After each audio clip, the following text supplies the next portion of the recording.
తెలంగాణ ఉద్యమకారుడినండి. ప్రస్తుతం తెలంగాణ జాగృతిలో నాయకునిగా ఉన్నాను. వచ్చే నెల 25వ తారీఖు కవితమ్మ గారు పార్టీ అనౌన్స్మెంట్ అనేది డేట్ చేసింది. ఇది రేవంత్ రెడ్డి గారికి, మరి కాంగ్రెస్ ప్రభుత్వానికి, మరి బీఆర్ఎస్ ప్రభుత్వానికి జీర్ణం కావట్లేదు. ఎందుకు జీర్ణం కావట్లేదు అనేది వాళ్ళు పరిశీలించుకోవాలండి.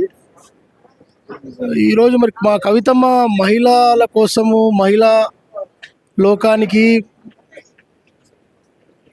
కోసము, మహిళా లోకానికి, మహిళలు పడుతున్న కష్టాలు, మహిళలు ఏదైతే అనుభవిస్తున్న ఇబ్బందులు, ఎస్సీ ఎస్టీ బీసీ మైనార్టీ వర్గాలలో మరి ఎన్ని బాధలు పడుతున్నారు, ఏంటి సమస్యలు ఎన్ని ఉన్నాయి, మరి ఈ సమస్యలన్నిటికీ దుష్ట శిక్షణ, శిష్ట రక్షణ, ఒక ధర్మ సంస్థానకై మరి పార్టీ అనేది వచ్చే నెల 25వ తారీఖు అనౌన్స్ చేయడం జరుగుతుంది.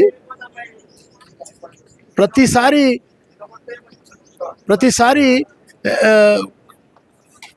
కవితమ్మ కోసము మరి లేనిపోని నిందలు మోపి, మరి లేనిపోని మాటలు అనడము, ఇది ఎంత మటుకు న్యాయం అని నేను అడుగుతున్నాను.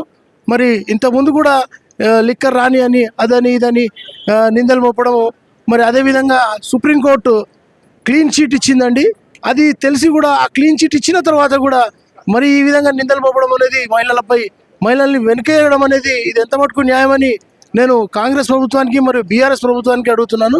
మరి బీఆర్ఎస్ ప్రభుత్వము కేటీఆర్ గారు, మరి అట్లనే హరీష్ రావు గారు గుంటనక్కల్లా ఉండి మరి పార్టీ నుంచి బహిష్కరించినప్పుడు మరి అప్పుడు విలువలేంది, ఈరోజు పార్టీ పెట్టిన తర్వాత, పార్టీ పెట్టబోతుందన్న తర్వాత మరి జీర్ణం కాకపోవడం అనేది హరీష్ రావు గారికి మరియు కేటీఆర్ గారికి మరి ఇది పద్ధతి అనేది ఉండదు. మీరు ఏదైతే అనుకుంటున్నారో కానీ ఆ విధంగా ఉండదు. ఈరోజు బతుకమ్మ తీసుకొచ్చింది మా కవితమ్మ.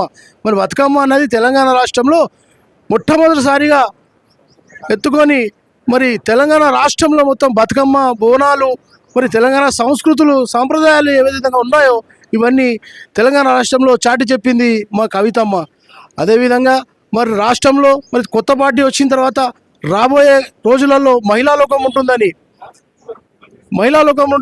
మహిళలకు తగిన న్యాయం జరుగుతుందని, విద్య, వైద్యము, ఎస్సీ ఎస్టీలు బీసీలకు మరి ఎన్నో అన్యాయాలకు గురి అవుతున్నారు. మరి మహిళలు ఈరోజు ఎంతో వెనుకబడి ఉన్నారు. కవితమ్మ వచ్చే నెల 25వ తారీఖు ఒక అద్భుతమైన ఒక దివ్య శక్తిలాగా, ఒక వెలుగులాగా ప్రజలకి ఒక పార్టీని ముందు తీసుకొచ్చి, ఆ పార్టీ యొక్క రాష్ట్రంలో, భారతదేశంలో ప్రతి రాష్ట్రాలలో ఈరోజు తెలంగాణ జాగృతి అంటే కవితమ్మ అంటున్నారు, కవితమ్మ అంటే జాగృతి అంటున్నారు. అదేవిధంగా వచ్చే నెల 25వ తారీఖు, ఏప్రిల్ 25వ తారీఖు పార్టీ అనౌన్స్మెంట్ ఉంటుంది. పార్టీ ప్రకటన ఖచ్చితంగా ఉంటుంది. ఇది ఎవ్వరూ ఆపలేరు. ఈ పార్టీ జెండా రాబోయే తరాలకు మరి ఎలాంటి ఉపయోగకరం ఉంటుందో, మరి ఏ విధంగా అయితే ఇబ్బందులు పడుతున్నారో మరి కాంగ్రెస్ ప్రభుత్వము, మరి అట్లాగే బీఆర్ఎస్ ప్రభుత్వము ఎంత హేళన చేస్తారో వీటన్నిటికీ సమాధానంగా వచ్చే నెల 25వ తారీఖు పార్టీ పెట్టి, ఆ పార్టీ యొక్క ఎజెండా అనేది ముందుకు తీసుకెళ్ళి ఆ పార్టీని ఎన్ని విధాల ఏ విధాలు అయితే ఎన్నైతే ఉన్నాయో అన్ని బీసీలకు, ఎస్టీలకు ఆ విధంగా ముందుకు తీసుకెళ్లడం జరుగుతుంది. మరి వీటన్నిటికీ జీర్ణం కాకపోవడం అనేది ఇది రేవంత్ రెడ్డి గారికి, మరి అట్లాగే బీఆర్ఎస్ ప్రభుత్వాన్ని ఒకసారి పరిశీలించుకోవాల్సిందిగా కోరుతున్నాను. జై జాగృతి, జై తెలంగాణ, జై కవితక్క.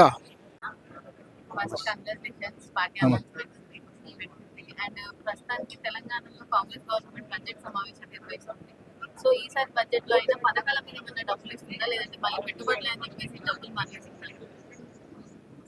నమస్తే, నా పేరు లోకిని రాజు. నేను తెలంగాణ ఆదివాసీ జాగృతి రాష్ట్ర అధ్యక్షుడిని. ఏదైతే మొన్న బడ్జెట్లో కూడా పూర్తిగా ఆదివాసీ గిరిజనుల అభివృద్ధి కోసము గతంలో 7,730 కోట్లు ఇచ్చినటువంటి పరిస్థితిని మళ్ళీ మొన్న పూర్తిగా తగ్గించి వాళ్ళు ఆ రకంగా బడ్జెట్ పెట్టారు. అది ఆ బడ్జెట్ వల్ల ఏంటంటే గతంలో పెట్టిన బడ్జెట్కి దాదాపు 1000 కోట్ల చిల్లరే ఖర్చు పెట్టారు. మిగతా కోట్లు అనేది ఇంతవరకు లెక్కలు లేవు. రెండోది, గత బడ్జెట్ కన్నా ఇప్పుడు తగ్గించి ఇప్పుడు మళ్ళీ బడ్జెట్ పెట్టారు. ఆ బడ్జెట్ వల్ల ఇప్పుడు వాళ్ళ సాలరీస్ కానీ లేకపోతే ఆఫీసర్ రెంట్లు కానీ వాటికి సరిపోయే పద్ధతి కనపడుతుందా తప్ప ఆదివాసీ గిరిజనులు పడుతున్న కష్టాలకి, వాళ్ళ సంక్షేమ పథకాలకి, వారు పడుతున్నటువంటి అన్ఎంప్లాయ్మెంట్ బాధలకి అలాగనే రూరల్ ఏరియాలో చాలా మంది అన్ని రకాలుగా రంగాలు వెనుకబడినటువంటి జాతి కోసం పెద్ద వేసినట్టుగా అయితే ఆ బడ్జెట్ కనిపించలేదు. కాబట్టి మేము అడుగుతా ఉన్నాం, అది ఆదివాసీ గిరిజనులకి సరిపడా బడ్జెట్ కాదు, అది ఆదివాసీ గిరిజనుల అభివృద్ధికి బెనిఫిట్ కాకుండా ఇచ్చినటువంటి బడ్జెట్ మేము దాన్ని కొనియాడుతా ఉన్నాం. డిమాండ్ ఏంటని మా యొక్క డిమాండ్ ఏంటంటే, ఇప్పుడు ఈ రాష్ట్రంలో ఇప్పుడు బీఆర్ఎస్ పార్టీ 10 సంవత్సరాలు పరిపాలించిండ్రు. ఇలా ఇప్పుడు ఉన్న కాంగ్రెస్ ప్రభుత్వం కూడా వస్తున్నది. ఇప్పుడు బీజేపీ ప్రభుత్వం ఇక్కడ లేదు. ఇప్పుడు ఉన్నటువంటి ఈ రెండు పార్టీలు ఈ రాష్ట్రంలో ఈ తెలంగాణలో ప్రభుత్వ పాలన ఉన్నటువంటి మీరు మరి ఇప్పుడు ఎస్టీల కోసము మరి పెద్దపీట ఇచ్చినట్టు కనిపిస్తలేదు. ఇప్పుడు గత కేసీఆర్ ప్రభుత్వంలో కొంత మెరుగైనా ఈ ప్రభుత్వము ఎన్నికల ముందు చేవల్ డిక్లరేషన్లో ఇప్పుడు కొత్తగా 5 ఐటీలు ఏర్పాటు చేస్తున్నారు. దాన్ని ఊసే లేదు, దానికి అసలు దాని గురించి మాట్లాడిన పరిస్థితి కూడా లేదు మంత్రులు కానీ ట్రైబల్ ఎమ్మెల్యేలు కానీ. అలాగనే చేవల్ల డిక్లరేషన్లోనే అంత పెద్ద సభలో 3 కార్పొరేషన్ ఏర్పాటు చేస్తున్నారు. అంటే ఇప్పుడు Sevalal Maharaj corporation, Komaram Bheem corporation, Ekalavya corporation 3 corporation ఏర్పాటు చేసి ఈ తెలంగాణలో అత్యధిక జనం ఉన్నటువంటి ఈ 3 తెగల అభివృద్ధి కోసమే మీరు ఎన్నికల ముందు మాట ఇచ్చి అనౌన్స్ చేసి ఇప్పుడు 2.5 సంవత్సరాలు దాటిపోతూ ఉన్నది. దాని ఒక ఆ కార్పొరేషన్ పేరు మాత్రం తప్ప అలా ఒక రూపాయి కూడా కేటాయించలేదు, దానికి పాలకవర్గం కూడా లేదు. అది ఎందుకు మీరు అనౌన్స్ చేసిరో అది అది నెరవేర్చలేదు. ఇటువంటి అబద్ధాలు చెప్పినటువంటి ఏదైతే హామీలు ఉన్నాయో ఇంకా ఎందుకు నమ్ముతారు ఆదివాసులు, ఎందుకు నమ్ముతారు గిరిజనులు? ఇప్పుడు గిరిజన ఎమ్మెల్యేలు ఉన్నారు, ఇప్పుడు మంత్రులు ఉన్నారు కదా. ఏ రోజన్నా అసెంబ్లీలో కానీ ఎక్కడన్నా సభలలో కానీ ఈ రాష్ట్రంలో దాదాపు 40 లక్షల జనాభా ఉన్నటువంటి ఆదివాసుల గురించి మాట్లాడే సందర్భాలు లేవు కదా. ప్రభుత్వాలు కానీ పాలకులు కానీ ఇప్పుడు మంత్రులు కూడా కానీ ఏ ఉన్నా కానీ రాజకీయంగా వాళ్ళు మాట్లాడుకోవడం తప్ప, గురించి మాట్లాడుకోవడం తప్ప, వాళ్ళ బడ్జెట్లు కాంట్రాక్టులకు సంబంధించిన బడ్జెట్లు ఇచ్చుకుంటూ వాళ్ళే చేస్తారు తప్ప. కానీ ఇలా ఎస్సీల కోసమో బీసీల కోసమో లేకపోతే వాళ్ళ ముఖ్యంగా ఆదివాసీ గిరిజనుల బిడ్డలు ఇలా మొత్తము వాళ్ళ అడవి మొత్తం నాశనం అయిపోయి ఇలా మొత్తం మా పెట్టుబడిదారుల వ్యవస్థ వచ్చి మొత్తం అడవి ప్రాంతాన్ని మొత్తం ధ్వంసం చేసి ఇలా కులవృత్తులు పోయినాయి. ఇటువంటి పరిస్థితులలో ఉన్నటువంటి పరిస్థితిని ఎక్కడ కూడా ఇప్పుడు గౌరవ శ్రీమతి సీతక్క గారు ఉన్నారు, ఆమె ట్రైబల్ మినిస్టర్ కాకపోయినా ఆమె ఒక ఆదివాసీ బిడ్డ. అలానే ఎమ్మెల్యేలుగా ఉన్నారు, ఇలా మన ట్రైబల్ మినిస్టర్ గారు ఉన్నారు. వాళ్ళు ఎక్కడ కూడా ట్రైబల్ గురించి మాట్లాడే సందర్భం లేదు. ఇప్పుడు అదే సందర్భంలో ఇప్పుడు మిగతా ప్రతిపక్ష పార్టీ హరీష్ రావు గారు లేవదీసిండ్రు ఏది 3 కార్పొరేట్ విషయంలో.